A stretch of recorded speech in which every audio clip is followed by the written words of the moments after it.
is interesting. It's whatever's being talked about whenever this starts. All right, so. We got a lot to talk about, I'm sure. All right, we are live. Welcome, everybody. This is the Teamsam podcast, episode number 3 for April 10th, 2020. And we are still balls deep in the middle of this epidemic that is going on right now, that is killing the nation and is turning people into zombies. It is like the Walking Dead out there. Don't get caught without your mask or your gloves or a full respiration suit, because if you do, you just might be joining all of those creatures that are 6 feet under. Jordan, I heard that you were one of those that got caught. Yeah. And so you died and you've been resurrected as a zombie, and that's what you're here today for. That's 100% true.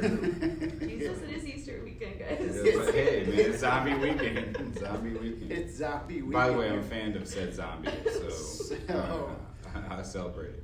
All right, so today's topic is challenging yourself and perseverance, which is awesome because the other big thing that we are going to do on this episode is reveal the 2 winners for this past 8-week challenge that we did. Yes, there's 2 winners.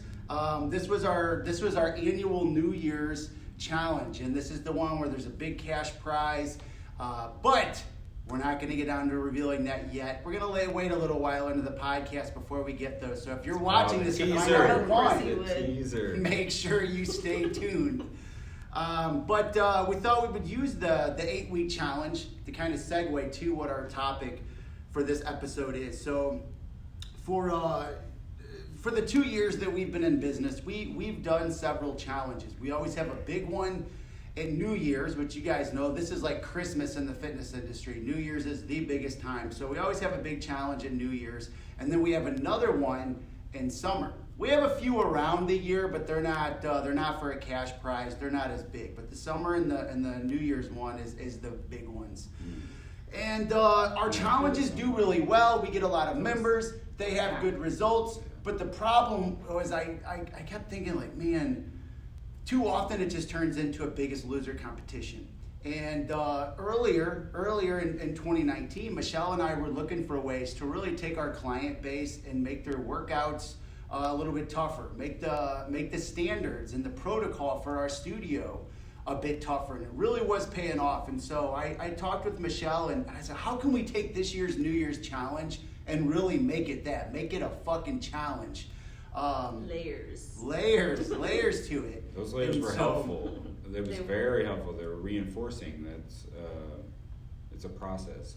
Jordan was part of the challenge and did really, really well, but because of being Sam's best friend, he's just ex-name. Nah. Jordan possibly would have won one of the categories, but I told him early on. My result showed that I worked hard. I did win. But, and if your results showed you that you worked hard, you won. Exactly. That's what he said from the beginning. Even if you don't win and you follow all the way through and you finished it, you still won in that way. But yeah, we wanted to make this one a real challenge. We wanted it to just be something that I didn't just want something where people could starve themselves and show up for 8 weeks and then win because they lost a lot of weight. We wanted something that was really going to be difficult.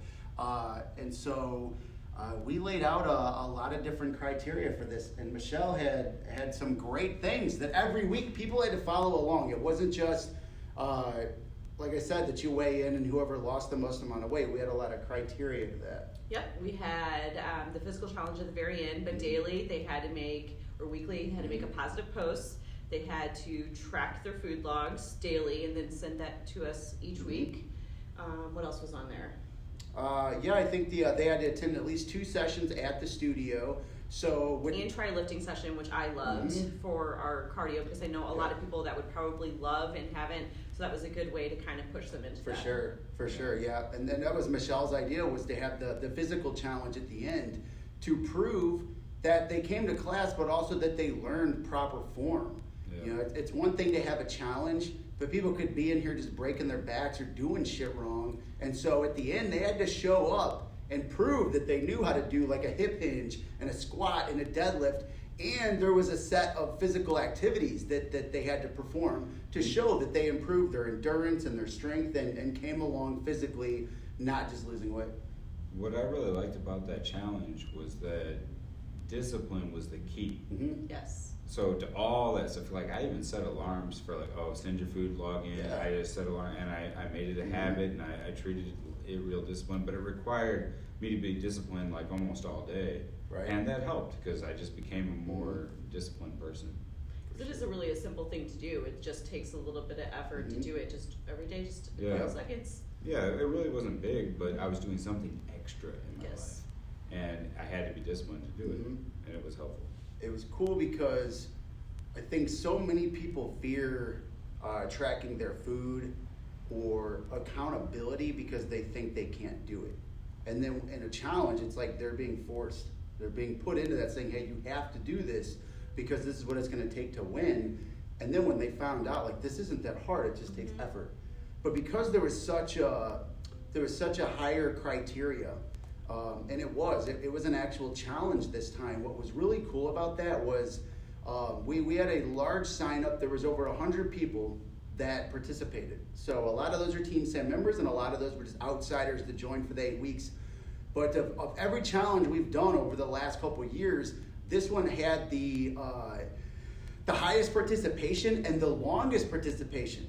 So usually when we do an 8-week challenge, we'll have all these people sign up, and you'd be amazed at how many drop off after their first workout, or how many people are done after the first week. And on this one, so many people made it through the full 8 weeks. I would say that if we had 100 people that had joined the challenge, every week we had around 80 or so that were sending in their food logs, that were still showing up to class the amount of times that they needed. They were doing everything on that checklist. They were making positive posts. Faces. Yeah, it was Yeah. People found their routines and they were sticking with it. And because of that, there were some damn good results with this challenge. And I really think the overall reason for that, though, was this time we said this challenge is about discipline and accountability. Whereas before they were pretty vague. It was just, okay, whoever loses the most amount of weight and tries hard. And we saw such a drop off. But this time having those parameters set up and saying, look, we're going to hold you accountable. We're going to make this difficult. I think that inspired people to try harder 100%. And stick with it. Because that's what we're seeing. That every time I visited here, you used that chalkboard over there, and you made it like we all ended up talking about the challenge. I think because you advertised it within the place, and we all recognized that it was going on. I think that helped. Get a different step each week. So he described like the first week, like it's just the beginning, you're motivated, like go. So then it would change every single week, and it did. It kind of changed the flow of like really did track of how people are feeling throughout that time, and I think it did keep pushing them through. Which the chalkboard wall, that was another one of Michelle's ideas, and I like that because even beyond like the challenges, I like whenever you write like if you do like an AMRAP workout or something in the morning, and just whenever you come in and see the exercises up on there and you see what people are doing, like to me for just the like for motivation, it might not be that they did that in class, but when people look up there and go, oh shit, that's what another group did today, or that's what we're doing. It's like finding someone's journal and being like, well, that explains. Like that was a good idea, and I like the wall just for that. Which right now it sits over there, and all it said for the last couple of weeks is Operation Fuck Corona. I love it. I heard that up there when all this started because we are in Anheuser-Busch town. We are. Okay, so like I said, the 8-week challenge, it had the highest participation. It had some of the best results. It had the highest adherence of any challenge that we've ever done, which brings us to the podcast today, which is all about challenging yourself in perseverance and why it is important that people that you don't just coast through life. Don't always look for the easy way out, because the easy way is going to bring you a very mundane and boring life. Yes. Muhammad Ali once said, the best way to make your dreams come true is to wake up. And you'd be surprised how many people out there live their lives asleep. On autopilot. Total autopilot. There's all these things that they claim they want. There's all these things they say they want to do, or that they wish for, or that they hope for. But they never take that next step to open their eyes and go, okay, I'm going to make this shit happen. And I think the reason why is so many of them are afraid of that difficulty. They're afraid of that challenge, that hill that you have to climb to get what it is that you want. It's that fight or flight, and I think flight is just the easier option for most people. Definitely.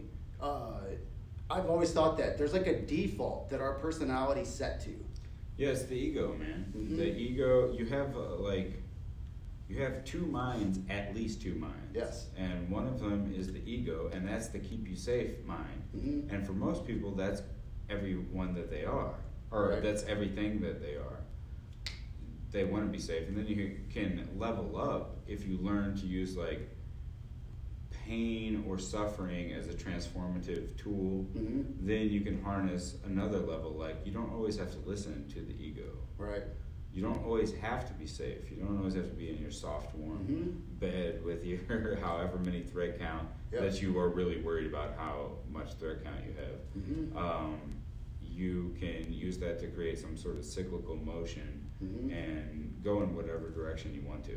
My dad told me when I was little, and always stuck with me. He always said you can take a bad situation or your whatever it is, and you can either use that as an excuse to fail or Yeah. a reason to progress. Yes. And it is like everyone has had a bad situation and a struggle, and you can either use that to stay there, or go backwards and sit there, or you can use that as your kind of catapult to something greater. But it sounds like such a platitude that you have to find. I think people have to find their own personal examples where they see that it works. Otherwise, it sounds like, oh, easy for you to say, or Yeah. something like that.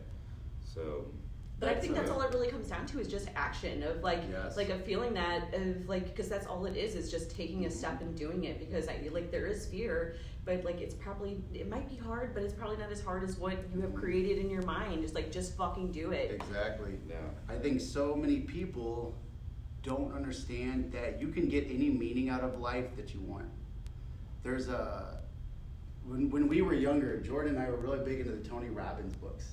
Mm-hmm. Like, Oh, yeah. a lot of the Absolutely. I still go on YouTube and watch these Tony I Robbins think I have a better lectures, life but- than I would have if I hadn't found. Oh, definitely. That was like a Tony wake up Robbins. moment where Yeah. Muhammad Ali says, "You wanna live out your dreams. Wake up." That was like a wake up moment for me, because I learned there are so many things that I thought this was just this shit just happens. That life just happens, and you don't really know what the meaning is. Like, I always thought that there was this point in my life where I would learn, oh, this is what the meaning of life is, or someone would tell it to me.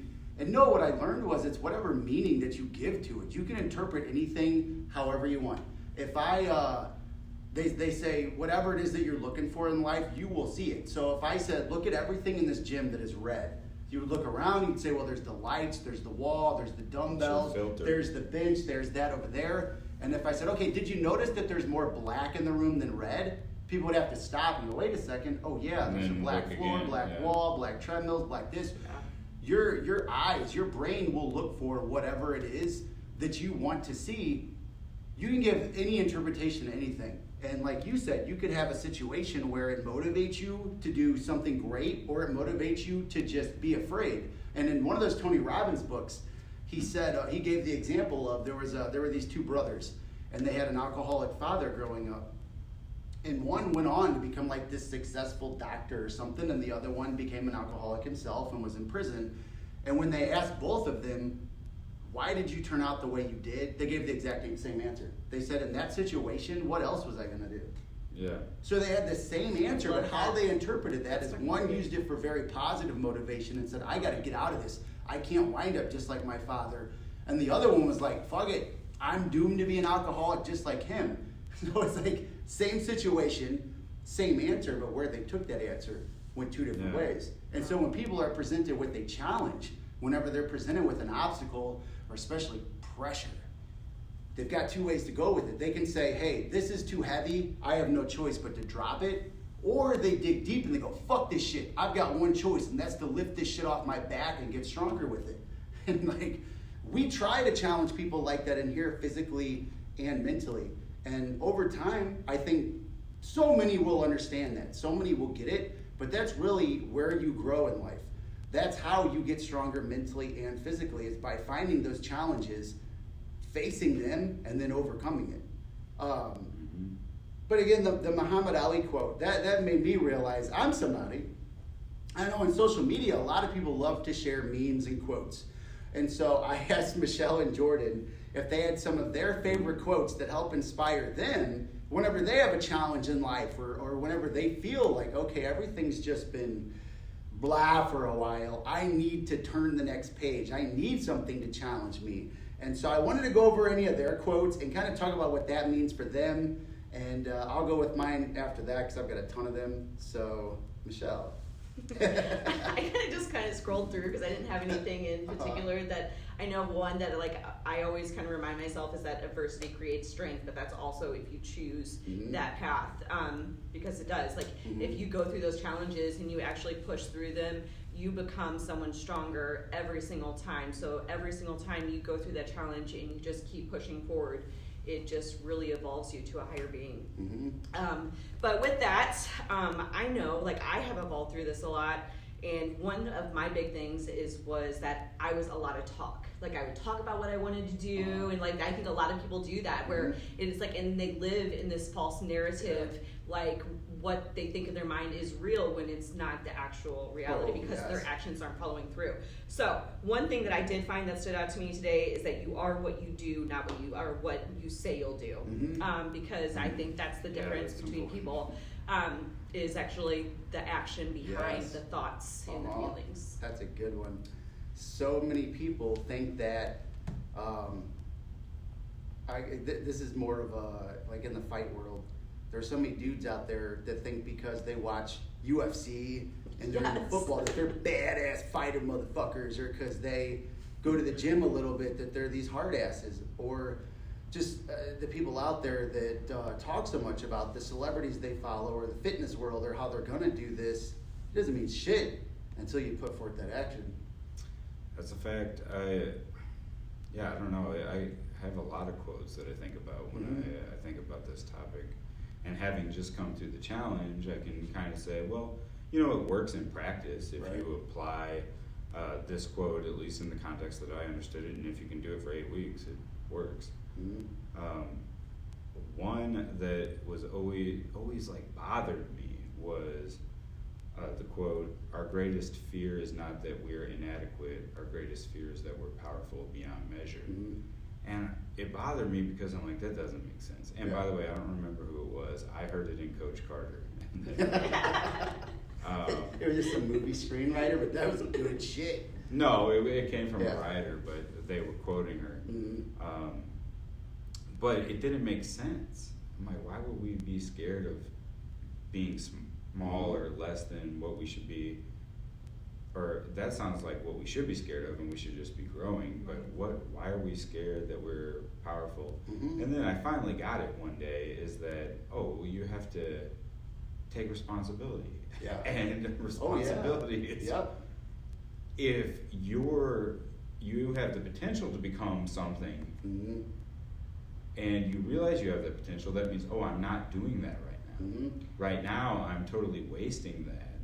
And once you come to that realization, it's a lot harder to not click on an 8-week challenge and pay however much you pay for it, and go and say, all right, I really do need to be responsible and just make this happen. Facing your demons. Well, it's just people are so strained for time. There's a million excuses. There's a million. My varicose veins. I can't come. So, there's every excuse in the book to not do it. So we hate it. We're afraid. The varicose veins. We're afraid of being that's a daily excuse. That's a new class. We just started a new class for varicose veins. You can only have varicose veins, a beehive haircut, like and a Marge poodle. No, what I think is a cliche, that just made me think of it. I think it's a cliche excuse, and this feeds off of that quote, is how many people say, I'm afraid of failing. I used to use that one a lot. I used to say, man, but I fear failing. And here's where this changed my mind and led into that quote you said, was I don't even want to call him a boss. So when I was a trainer at Gold's Gym and I left to finally kind of branch out, I became the fitness manager at this facility on Afton. We dealt with all these big sports groups, and how I got the job was a buddy asked me to write his business plan. He basically wanted to kind of like fake his way into getting this position, and then he was going to bring me on. So I really wrote the plan for this facility. It was going to be a place where we bring in athletic teams and train large numbers at a time. And so basically, this facility wanted trainers to come in and create a whole program from scratch. And so my buddy got hired, and then he told them he didn't write the business plan. I did, but that he needed me to help. Yeah, dude. Craig, you were a genius. You were a genius. But so the guy that owned the place, his name was Brian. Very, very nice man. Very nice man. Like everything that I asked out of Brian, he gave. But unfortunately, the facility as a whole needed other managers and stuff that was way out of our control, and they weren't doing very well. And things were getting to where checks were bouncing. Checks were bouncing. Sure. Money was bleeding out of the place, and there was a lot of reasons for that. But I remember I was getting kind of worried there, and I finally had a meeting with him, and I talked about that where I said, Brian, man, I feel like I need to start preparing myself for what I'm going to do next. I'm worried about the checks. I'm worried about the money coming in. I'm worried about this place even being here. And I'm sure I said some other things about how like I'm not the one to help fix all this or whatever. I don't remember what exactly the context was, but it led to Brian telling me. He said, he goes, you know what your problem is? He goes, you're not afraid of failure. He goes, you're afraid of success. Mm-hmm. And at the time I was like, no, I'm not. Like I'm this is going down and da-da-da. And it took me a while to think about that. And it was like years later that I was like, Brian was right. I don't know how many times, like, when it comes to the business end of all this, and like opening the studio really is where it opened my eyes. I always think like I'm really good at marketing. I am a great salesman. I am great at marketing. However, I think I'm like a shitty businessman. I don't see myself like the people on social media, the entrepreneurs that are always in their suits and they're at the business meetings and they're always taking these fake ass pictures where they're trying to look like they're these high class business people. I always thought, that's not me. And what I thought, I kept going back to Brian's thought about, dude, maybe I am afraid of success, because in my mind, I think if I want to get to that level, I have to act like that, or I have to be like that, and I don't want to be like that. And that's not the truth. You don't have to be that, but that's what my brain was doing. The ego came up with a reason. Yes. When I say, I'm not like that, I interpret that as, well, I'm a shitty businessman. And then I start going, shit, maybe I can't go super, super high with stuff because I'm not like that. It's my brain really saying, dude, you're afraid of success. You're worried that you have to be like that to get to the next level. I have an interesting thought about that. What is it? Well, that's when you ask for quotes, I brought this book, and this is the book, The Obstacle is the Way. And the Seahawks and the Patriots, the year they both went to the Super Bowl, this was really popular on both teams. Means nothing, but now that I said it, you'll probably think that the book's more important, and it is important. But it talks about how just the title really is the whole thing. That the quote in the book is, "The impediment to action advances action. What stands in the way becomes the way." And it sounds so esoteric and ridiculous, but to become that better level of businessman, you have to start being a bad version of that. Yeah. 100%. Meaning the first time I walked into the studio at the beginning of the 8-week challenge, I was a way worse version of myself than at the end. Yeah. And that is the obstacle in quotation marks. So that's a little key that you can apply to any lock that's in your life, is just realize, this bad thing is actually, that's the direction I want to head in. Something. Yeah. To master it. Yeah, because you have to suffer to grow sometimes. Yes. And it sucks. Nobody tells you that. Nobody tells you that in school. TV's not going to tell you that. The internet's not going to tell you that. Well, except on Feel Good Fridays. On Feel Good Fridays. Actually, that's one of my quotes that I wrote down, is embrace the struggle. That's where the growth is, because that is really, again, like I said earlier, it's like every time you overcome that challenge, just making you a better person. What's like a time you had to apply that? Dude. I was going to say that. Seriously? Michelle's had many struggles that you had we all to do this, embrace. right? Yeah.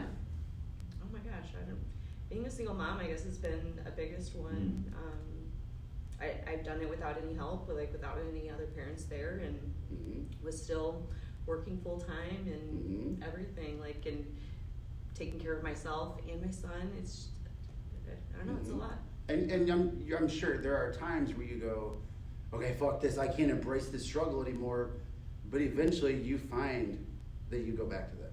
I feel like whenever I like go down, it's never like I can't do this. It's sort of always I'm terrible at this. So I'm like I'm beating myself down. Right. I'm not doing enough. I'm not doing this. Blah blah blah. But it's like you have to like put clear. It's like no, you're doing what you're doing. Keep the steps up, and then all of a sudden it's like oh, I've reached the other end. It's like it's not bad. Yeah.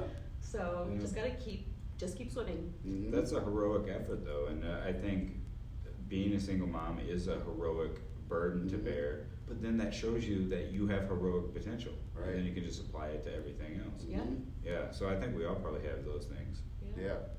And I like that quote. It's simple and it's right to the point. Embrace the struggle. That I need to have that put on the walls here. We need that's a good slogan, especially in a gym. It's where characters build. Embrace the suck is the version I always hear. Actually, I saw a guy in Costco wearing that shirt the other day, and I loved it. I think it came from the military, but anyway, Okay, it he just looks sucks. military. It sucks. Do you have any other quotes? I have one other quote. Let's hear it. And for well, everyone no. watching, if you guys have favorite quotes, send them. Oh, that's a great. Write them idea. on there, and That's I'm a great going to idea. read them and check them out whenever we get done with ours and before we announce the challenge winners.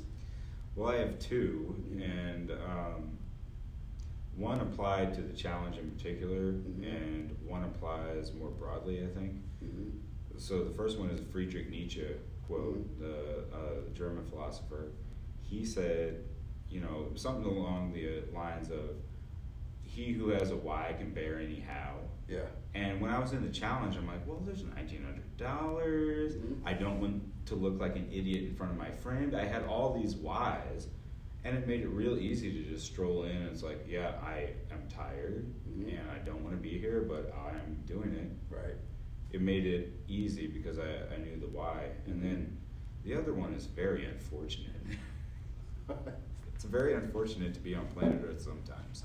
And this is one of those Reality times. can suck really bad sometimes. So it's a Haitian proverb, and it says, and it comes from this book, this Obstacles Away book. I'm not like making money from this or anything, but that's a good book. We You would should get never, it. we You would should never get it. use a sponsor or sell out on our shows. We Oh. would never use AHA sparkling water as a sponsor for. If it was my own book, I'd be shilling like crazy. So I'll practice shilling with this one. But no, it says, "Beyond mountains there are mountains," and it's like, what the hell does that mean? There's an Arcade Fire song that has that in its lines, and it means that a challenge really motivates you, and you feel awesome while you're like attacking that challenge. And the worst thing that could happen is you succeed. Because there's no stopping. That's the sad part. Yes. Is we live in a Sisyphean existence, you know, where we're pushing that wheel up the hill and it's rolling back down.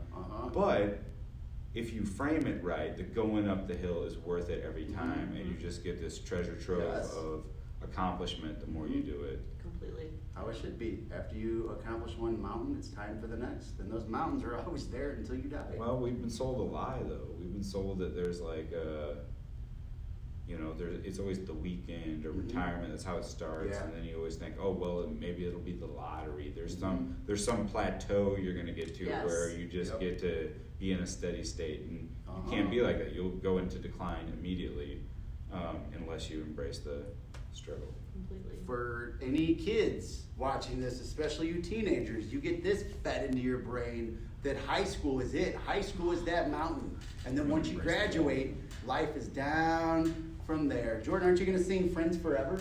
Anytime we talk about high school graduations, we have to sing Friends Forever. Oh my Oh, God. Michelle's close enough in age. She knows what we're talking about. I'd have to get back on the sauce. Let her do it. So, but, I do though. all right. So, do you have any other quotes that you like? Let me see what I have written down here. Because once I start, I'm going to have like fucking 20,000 of them. We target the rest of the time. I like using quotes. I think quotes are great, especially if you are if you research the person behind that quote.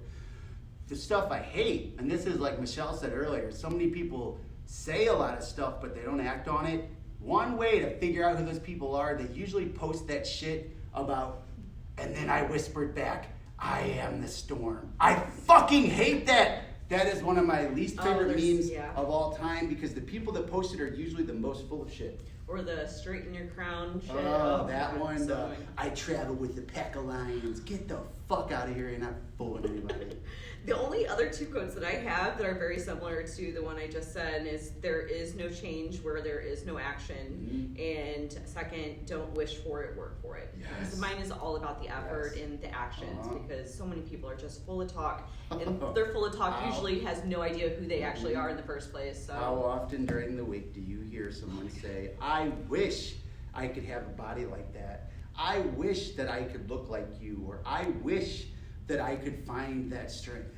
I feel like a lot of people that do tell me that don't know my backstory because I don't know, they're very shocked by that. And they're like, no way. Like I didn't step foot into a gym up until like 6 years ago. And like people are always shocked when I tell them that.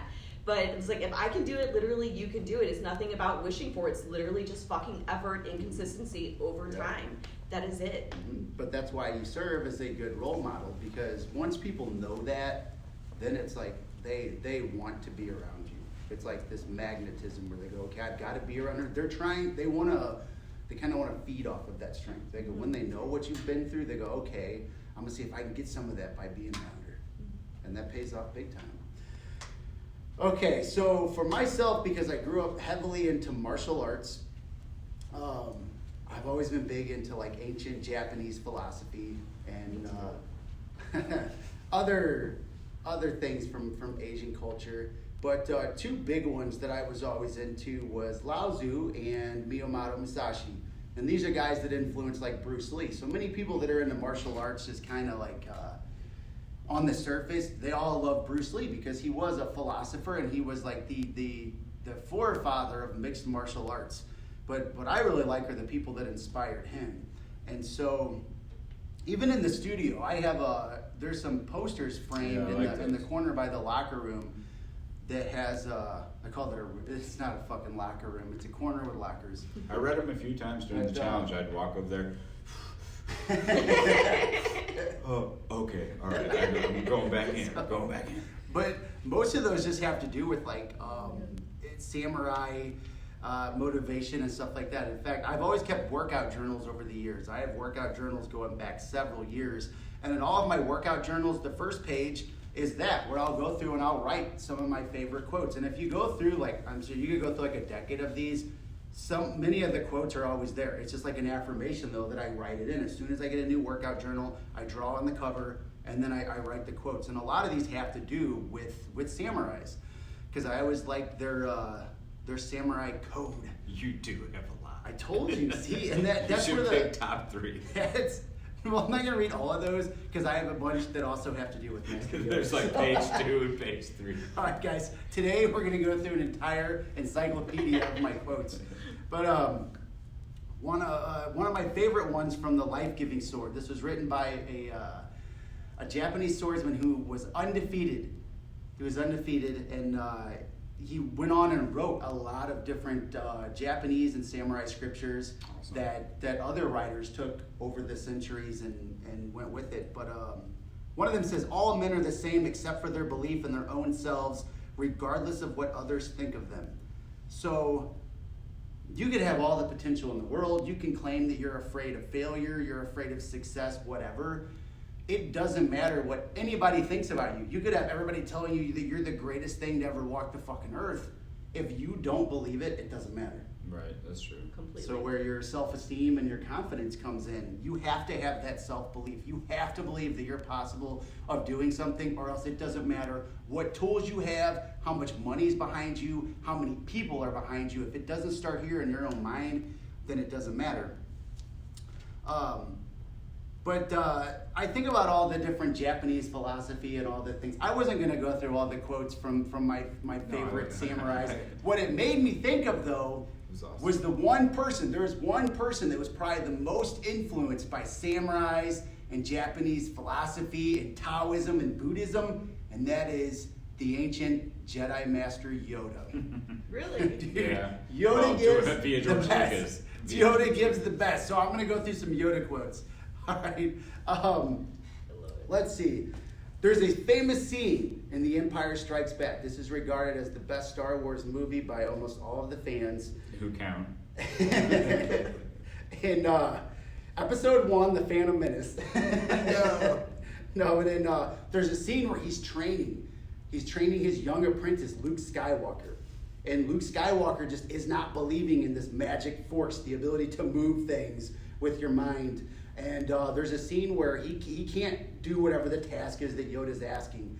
And he turns around, he basically just says, like, this is impossible. Just, I don't believe it. And Yoda says, that is why you fail. Oh, I love it. So it's because Luke doesn't believe it. He doesn't believe that there's a way. He believes that this is impossible. It can't be done. There's all these forces against him. He doesn't have it internally. So he says, it's impossible. I can't believe it. It's impossible. That's true. And that's why he failed, because he didn't believe. And how many times in your life have you had something where you're like, yeah, I'm not even going to try that. I'm not even going to attempt it. Why? Why try? I'm going to fail. Or why? Because there's all these negative things associated with it. I can't try this. And as soon as you do that, you absolutely won't accomplish it. Dude, it'll make you feel like reality is bendable if you just try to do things you want to do. It's like you realize very simply, all right, it's not like a postcard going through this experience. But eventually you get there if you just add time as an ingredient. Yep. You can control it. Yeah, and control within bounds, you know, Right. like you can't just magically make things appear. It's not the secret. You can, but I feel like it's, again, just getting in the driver's seat of someone just being on autopilot, allowing the car to drive them wherever life takes them. And then again, of like getting in the driver's seat and really taking charge and control of their life, making decisions. Well, I think so many people are distracted too. Sometimes all it takes is focusing on a particular goal. Like the thing that got me into the challenge was trying to make a larger goal. Like I want to do this big long hike this summer. And so the challenge even became part of a bigger goal. So I still have a reason to go on and try to do things. And I think you just can't escape that burden of undertaking something. But undertake something that's worth, you know, that works with your lifestyle, that can propel you where you're trying to go. I like the driving analogy a lot, because so many people are just sitting in their cars with it off. You know, just turning it on is the first step. But if you go into autopilot and all you're doing is traveling down one straight road at 30 miles an hour, you're never going to go anywhere. And that's what life is. Life is all of these different roads and intersections and highways and exits that take us somewhere else. But imagine if all scientists did was do the same experiment over and over. No, you got to try different stuff. But I think even whenever you get in your car and you drive, something that helps with getting you to whatever it is that you want, the first thing is you establish that goal. What is it that you want out of life? There's a lot of different things that we can want. You have to have that goal. And with this analogy, the goal is having a road map, knowing that you have to go so fast down a certain lane, and then you're going to take this exit here, and that's going to go to there. So that's my big tip for all of you, is map that out, where it is that you want to go, where those roads are going to lead. That's what's going to get you to your goal. That's what's going to get you to success in whatever it is. Those little steps in between, like the actions you have to take to get to that goal. Those little steps are so important. Yes. Like, because they help make your goal realistic. Like, writing a book is hard. Writing one page is, you can accomplish that. You know, playing a concerto on the piano is difficult, but hey, playing a little ditty, you can do that and build from there. It's just like going into like Google Maps or something on your phone. Okay, that helped you come up with that. So that comes up with the plan for you. But still, you now have a plan in front of you that shows you how to get from point A to what your long-term goal is. But you have little games along the way where you're like, okay, when I get to mile 20, you know, okay, I'm going to feel better, and then I got to get to this one, and I'm going to get to that. That helps keep you sane. But there's never been anything in my life that I felt was impossible. If there was something that I wanted, I felt like, okay, I can create a plan for this, and I can get to it. There are consequences. There's always going to be consequences for whatever you want. And some people might say that they fear what those consequences are, but you just have to level those and go, okay, are the consequences worth attaining this goal? And many times, yes, they are, but it doesn't mean that they're not possible or that you shouldn't strive for them. I really like something Scott Adams said. There's a difference between wanting and deciding. Like when you decide. Oh, 100%. Yep. Oh my God. Nothing's, you will, like I was telling somebody the other day, when there's a topic I'm interested in, I'll just find out everything I can because I'm motivated. You know, so there's a difference between wanting and deciding. Yep. Yes. Too many people, wanting is the same as wishing and hoping. So And dreaming. funny, I pulled out my old computer that I used years ago when Abner was little, whenever I was going to school online, stay-at-home mom, and I opened it up and the screensaver was a collage of pictures that I had found that were like my inspiration, and a lot of them was like, I can and I will, and it was like all like, and it was a decision. I literally printed that. I had that on my screensaver, I had it on my fridge, I had it everywhere because I decided like, I'm gonna go all the way. Like I was just losing weight, dropping, like I started at 220, so I already knew that I was losing weight, but I decided I wanted to be a bodybuilder. Like I wanted to be muscular, I wanted to be an athlete. It was just the amount of time it took to get there. Yep. So You I decided. completely, Yep. yes, you made decide. I decision. love that. You're like, okay, you didn't want it, I'm gonna do it. Yep. That's a big thing mentally when you go from I'm wanting to I'm doing it. And just add a sprinkle of time. It's going to take time. Yep. Which that's Yeah. that leads me to another Yoda quote, which is he says, "You must unlearn what you have learned." That's a big one. And I was like, that's profound. Damn. That is profound. You must unlearn what you have learned. The way that they see it in Buddhism is your every day your mind is like a cup filled with water, and it can only hold so much, and every day you have to empty that water so that you can obtain new information. You got to let go of so much of the past so that you can fill your cup with more. And look at how many people grow up in a certain area. So because of where they grow up, because of the cultures that they're in, they have certain rituals and traditions they follow. They can be very, very toxic. At some point, you have to realize that and cut a lot of that out of your life. My family is more Southern, and I grew up not knowing anything about nutrition or exercise, and what we ate was whatever the newest fast food restaurant in House Springs was. And so as I got older, it's like I had to learn, and not that this is negative on my parents, again, it's just, it's common for areas and cultures that you grow up a Screw certain your way. parents. This is But- negative. Listen, everybody out there, this is But- the truth about his parents. Please. It's my mom's watching this right now. Definitely. Jordan, shut the fuck up. Jordan, shut the fuck up. You want me to tell everybody? But Evans, no. It's true. We get many people that come in, so many clients that sometimes it could be a religious thing where there's certain foods that they've always been afraid of. They thought, oh, I can't touch this because it's against my religion. And maybe they find out that this isn't necessarily true, or it's just how they grew up. They didn't understand that there's a reason why you can only eat so many calories every day, or why activity is so important. You have to cut a lot of that stuff out. You got to go, okay, even though I grew up hearing that this was true, and if we go beyond exercise, if we just look at just socially, how many ignorant redneck motherfuckers don't understand that they come across racist or sexist in a lot of stuff that they say. And then there's people from the other side that don't realize how fucking communist and how Nazi-ish they come across. It's your background. And at some point you gotta go, okay, some of this stuff from my past, if I let go of how I learned, I've now got the ability to learn something new. That's a good point. That took a way darker turn than I thought it would. It went to full Nazis. I needed to balance out because I didn't want like all the right-wing people that watch go, oh, what are you, just making fun of conservatives, you snowflake? I'm in the middle. I was thinking about getting fit and stuff. I'm like, how does that apply to getting fit? And all of a sudden I hear like Nazis roasting people with flamethrowers. They're like, you didn't support Bernie. But really, like, Oh my God. You went to Fox. We went to Northwest. So we were surrounded by a lot of these people that you go, okay, I know they're a good person. I know they're a nice person. They're well-meaning. But then they'll say some shit where you're like, dude, that was racist as fuck, or that was very sexist. They don't even know that. It's just they grew up with that environment. To change, whether it's fitness or learning or socially, a lot of times you got to learn that. Go, okay, what the hell was my cup filled of? I've got to empty that out if I'm going to learn or grow from it.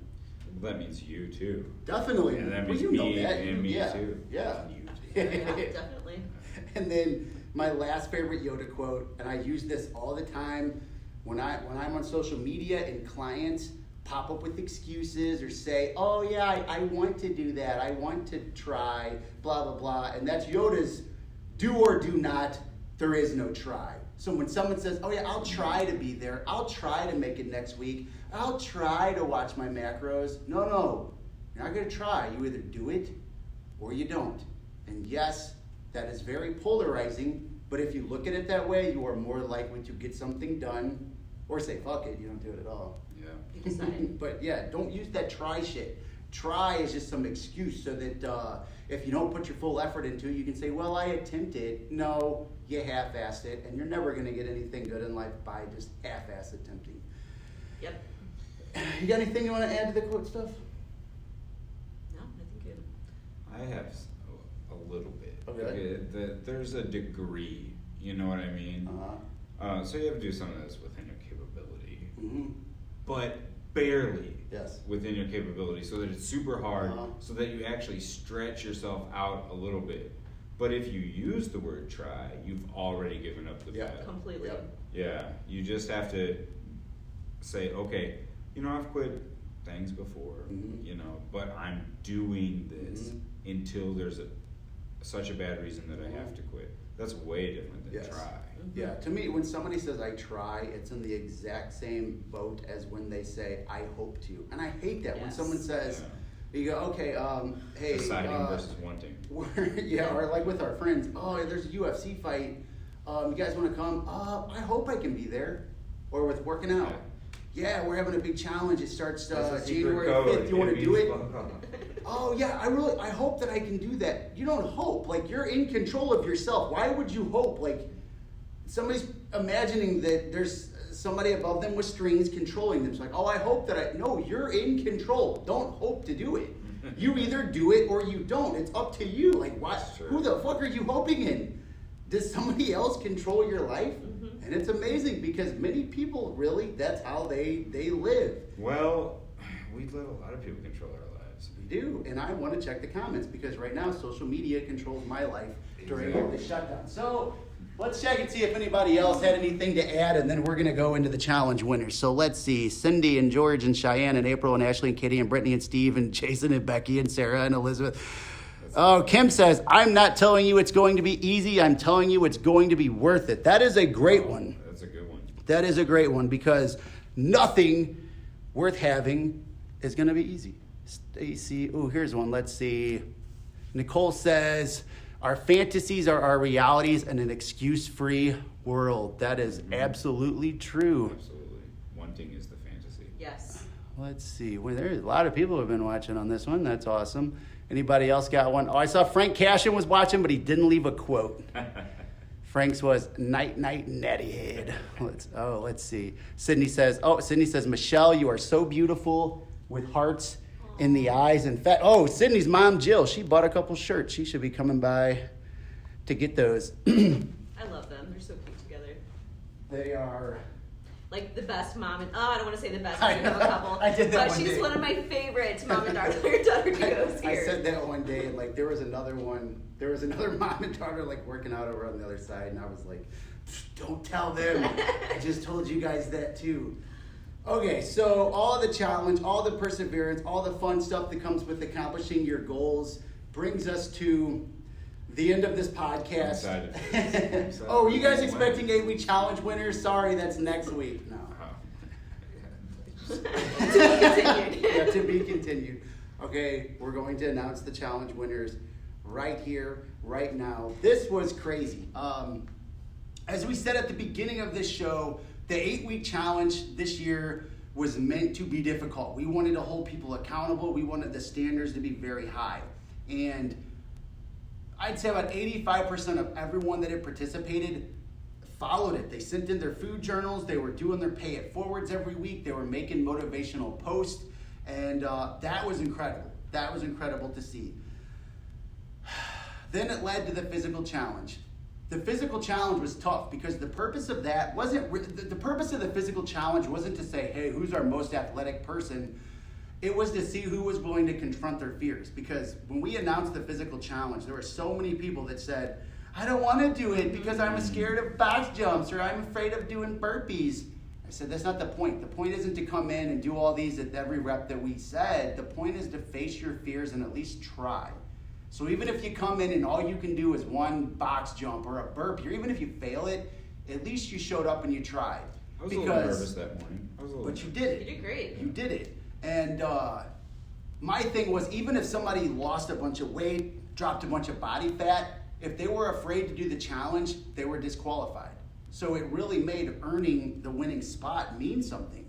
And while we had about 85% of people that followed everything, when it got to the very last day, the physical challenge, maybe 60% showed up for that. And that sucks because there was one person who may have won one of the categories and she didn't do the physical challenge. And I was like, wow, because I thought for sure she might be the winner.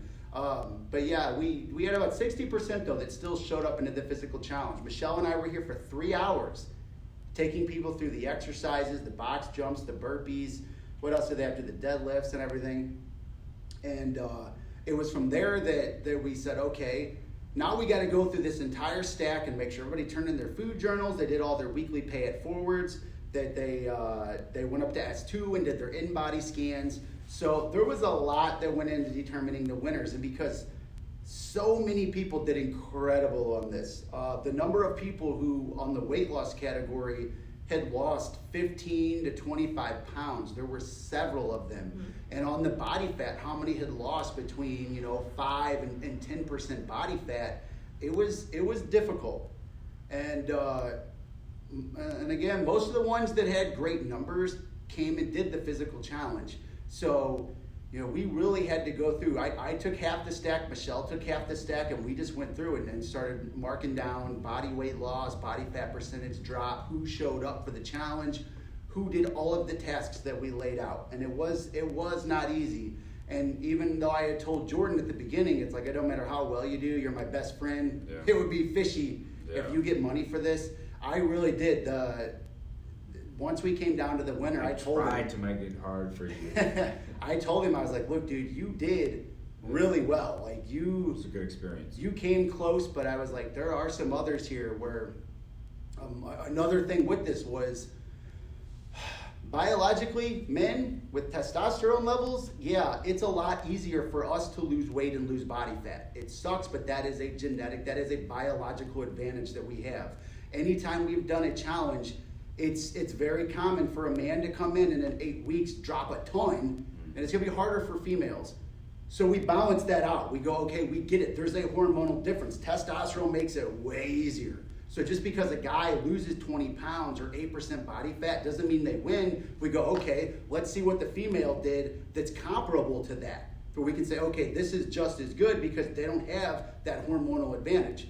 And even with that, there were some that matched right up there with Jordan's or better. So good. Yep.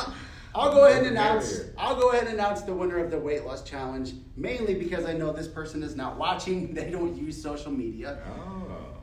And his name is Joe Tramburg. Hell yeah. Big Joe. Hell yeah. Joe was really impressive. Joe helped me. He inspired me. Yeah.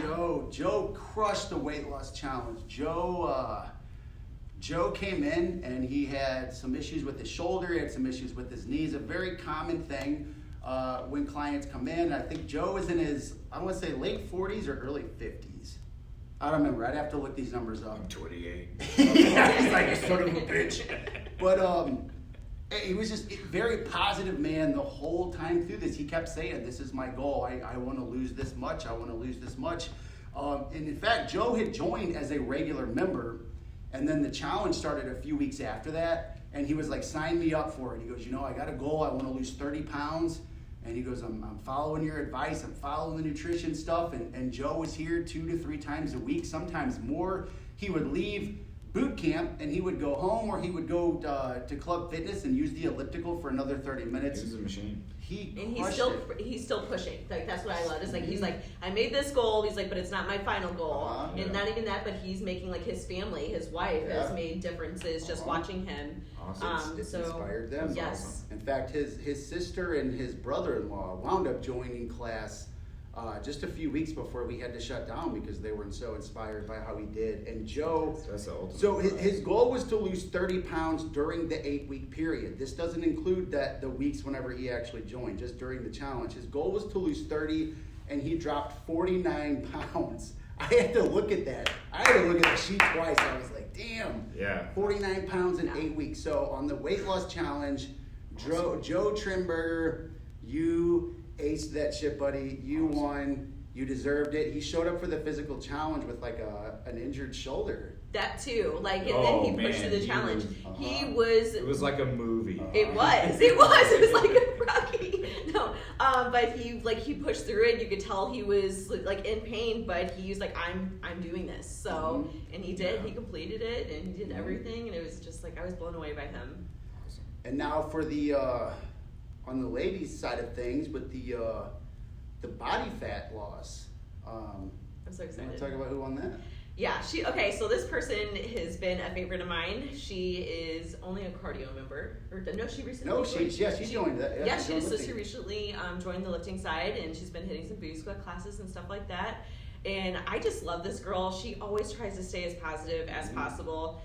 She'll probably talk about it. A lot of people. She has really bad anxiety, so she struggles a lot with that. But So she you're comes just stringing in. it out for her right now. I like. She's like, dear God.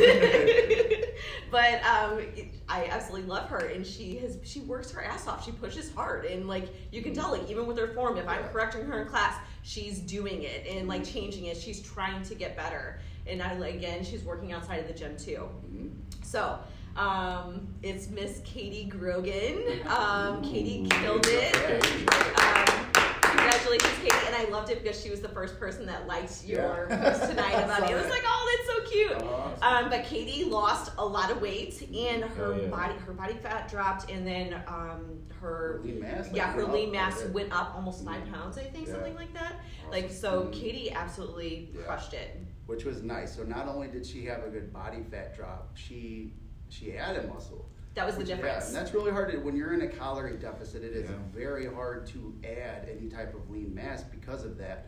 And that was something that we saw. Like there were a lot of people who had like a good body fat percentage drop, but they maintained or they lost a little bit of muscle with that. And so with Katie's, like she had an awesome body fat drop and even gained a few pounds of muscle with that. And that That can really deceive put her the weight above. loss category too. That and she's Yes. lost 8 more pounds since the challenge. Yes. Like she's Awesome. still going with I love it. I'm She's so still proud of her. crushing it. So those were the 2 winners of this year's New Year's 8-week challenge. Joe guys. Tramburg, Oh, yeah. Katie Grogan. Get with me soon, guys. I know with the shutdown, this delayed a lot of stuff. Usually when we do the New Year's and the summer one, we have a big party. We announce the winners and all that. We give them the big Publishers Clearinghouse checks and all that. Right now with the shutdown and the way things are, contact me so we can figure out how to get the next steps of this going since you guys kicked ass. I think the winners of this, I think both of you got like $950 that you're winning from this. That's Which fantastic. is awesome. And if you'd like to donate that to the studio to keep the light, no, I'm joking.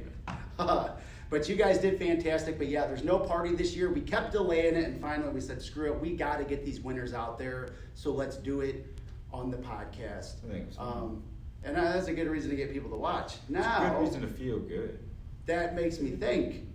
When we finally reopen, and I ain't planning on staying closed too much longer here, so the government better make up its fucking mind or else we're running this place like a speakeasy. It won't be long from now that we start to announce the big summer challenge. The summer challenge usually starts at the beginning of June. So as we're getting back into the swing of regular business, when that happens and we start to come out of this whole shell and the fear of Corona and all that, it would be nice to get people motivated and back on track with that summer challenge. Dude, I think there's a lot of Corona weight gain going on right now. There is. A lot of stress eating. Not totally though. Not totally. I think this is the time many people are like Katie and Joe. They're finding strength within all this pressure. I've they're on dropped 13 Team pounds. Sam. 13 pounds in the last two weeks. I did okay. I dropped about like 5 when it first struck. But Yeah. I found an app today that tracks, like you can put in your beginning weight, your height, and all of your stuff, and it'll show you your progress of how you should gain weight. Yeah. And I'm like right where I should be, but on the low Nice. end. I'm Oh, like, nice. yeah, girl. It's like, Nice. so You're baby. crushing it, didn't you? What you just posted that you've only gained 12 pounds during this whole pregnancy, right? Yeah, so far. So Yeah. 25 is my goal, so we'll see if I get there. And you're 70 with Abner. Yeah, fucking 70 pounds with Abner. I was up to 220, and that's what really, I waited a bit after I had him, but, and then I started losing the weight, and that's how the whole journey started. And you're showing it this time. You're showing it by not showing. Yeah, that was I guess the reason why I wanted to do it. I wanted to do it again and show the right way that it is possible. All right, well, I think that's going to wrap this one up. So the main thing to take away from this week's episode is don't be afraid of challenge. In fact, search for it, seek it out, because challenging yourself is what's going to get you to the next level and make you stronger mentally and physically. Guys, thanks for following along with us. As always, we appreciate your support. All of these boot camps, these podcasts, and everything that we're giving to you guys for free. We don't want any type of money out of this. There's not any types of revenue that we're trying to create from this podcast. All we ask is this: share it with your friends. If you're doing the workouts and you're loving them, share it. If you're watching the podcast, you're getting anything out of this, share it. Just share the video. Or just go online and say, hey, I've been following the Teamsam workouts and all that stuff. Don't forget that all videos that we're sharing for free, all of them, the workouts, the podcasts, they get posted to our YouTube page. So you can go back and watch these later. And I will say this, they're in better quality. When we do these live streams, the resolution's kind of it looks like an old Nintendo game. Are you kidding me? I put on rude. Yeah. Jordan thought he was in high def 4K. But on YouTube, the resolution's so much better for the workouts, the podcast, and everything. To subscribe, go to Team Sam Fitness. That's our YouTube channel. Subscribe to it. Our numbers have been, it's insane what our numbers have done these last couple weeks. Nice. Which means you guys are you're consuming the content, you're doing the workouts, and really that's what it's about. We're wanting to help you guys out during this time, and we'll keep some of this going once the shutdown is finished. But again, thanks for sharing our content. Thanks for always watching what we do, and for all of you Team Sam members, we couldn't survive without you. So Joe, Katie, congratulations, and we'll see you guys next episode. I think you should give them an easy challenge to get started, though, since we're talking about challenges. That's a good idea. So can we just start with the challenge? Here's your challenge. Feel good this Friday. Feel good, that's what it's all about. Oh my goodness. If so, then